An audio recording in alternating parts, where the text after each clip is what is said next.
In the previous video, I showed you exactly where I got my idea for this project, and in this video, I'm going to take you through the entire process for building a carnivorous swamp in a nice little nano tank. For this project, I'm using a Sinkor Sidefix 10L tank, which is made out of opti-white glass and comes with a light and a base plate. I've chosen Sirius stone and some dark wood for my hardscape option, and I've got quite a nice little selection of stuff here to use. Generally, carnivorous plants are quite tricky and hard to keep happy and healthy, so you'll need to pay close attention to the rest of the build to make sure you do things properly if you are planning to emulate something like this. It's probably a little bit different to what you usually see when building little tanks like this, and it all starts with the substrate. For the substrate, I'm going to be using 2-year-old depleted aqua soil for this, with a little bit of gravel mixed in. This is really important as a primary foreground plant that I'm going to be using doesn't like high nutrients and particularly hates ammonia. So using an old aqua soil like this, and then dry starting the plant will improve the odds of it surviving quite a lot. And just a quick shout out to Danny and Argo, who gave me some really good tips for some of the plants in this build. After adding a fairly thin layer of old aqua soil, I started playing around with hardscape options with the aim of making something that resembled a crown that would be able to hold a nice collection of carnivorous plants. It sounds pretty simple, right? But this took about 4 hours to get it exactly how I wanted it, and I ripped everything out and started again quite a few times before I ended up landing on my final design choice.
It probably looks a little bit too symmetrical, and the gap in the middle might seem a little bit big and a little bit odd.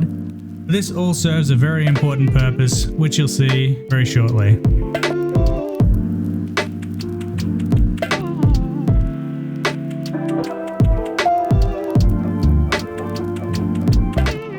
Right here is called UG, or Utricularia graminifolia, and it's one of the hardest plants to keep alive in the hobby. It typically grows in wet, marshy environments or shallow water, and is notorious for dying even when you get everything exactly right. So for the best chances of survival, we're going to be growing it in a similar kind of environment that it would do naturally. A low nutrient, shallow water system with good access to CO2. And in order to do this, it's only going to be submerged in just enough water for it to stay moist, yet still be able to access CO2 from the air. Without CO2, this plant is pretty much impossible to grow.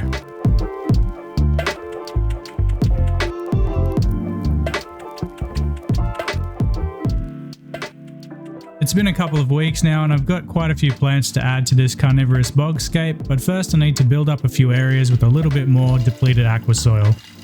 Once that's done, I can then start planting some of the plants. With that done, I can now start with the crown jewel of this tank, this nice big Sarracenia. And in order to plant this so that it will actually survive, I need to make sure I have plenty of sphagnum moss to keep the roots nice and moist. Seeing as this plant is quite a lot bigger than I expected, I'm also going to need to take out some of the hardscape that I have set up in the middle here, just so I can nestle in the roots and the sphagnum moss a little bit better. I'm also going to be covering the UG so I don't have to pick up any of the debris in the water after I finish building everything.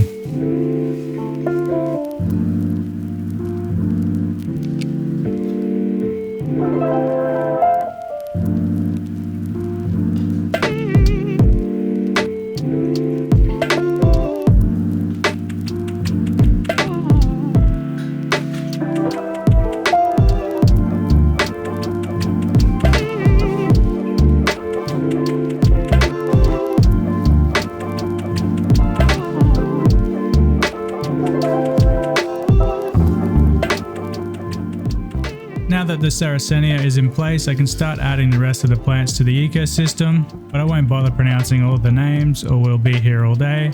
So I'll just put them up on the screen to make life easier. I tried to get as many different plants as possible that don't require a dormancy period, but a couple of these might not be ideal for a long-term setup, but we'll see how it goes anyway. I also got quite a lot of them at half price because they're looking a little bit rough, but I think I can turn it around so they'll survive. I also grabbed a couple of ferns as well to put in both of the corners for a splash of green colour. The most important part of the planting process here is to go really heavy with the sphagnum moss because it's what will be retaining the moisture which these plants need to survive. I'm going to be jamming as much of that stuff in as possible in as many of the cracks so that everything will absorb the water and stay nice and moist. With all the big plants out of the way, I'm going to finally scatter a few of the smaller sundews around just to fill in some of the gaps and complete the overall look.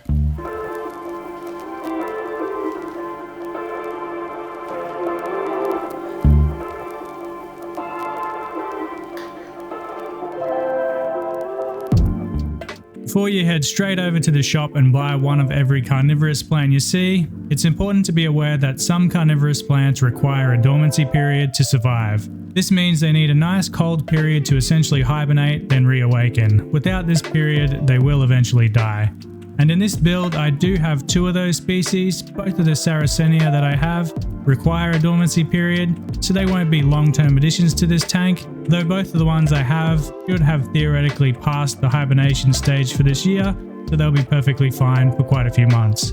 In the meantime though, I'll be looking for a tropical species like the Helianthora, which will do a lot better long term in the position the Sarracenia currently are. So if you are planning a build like this one, just make sure you check out the species you want and if it does have a dormancy period. If it doesn't, you're good to go. As always, I've got a fair bit of a mess to clean up here, so while I do that, here's a look at how things have turned out so far, and although I obviously have creator bias, I think it's a solid 10 out of 10. Now I'm just going to move it into its final position, give it a light misting, and show you a nice little cinematic of the final results.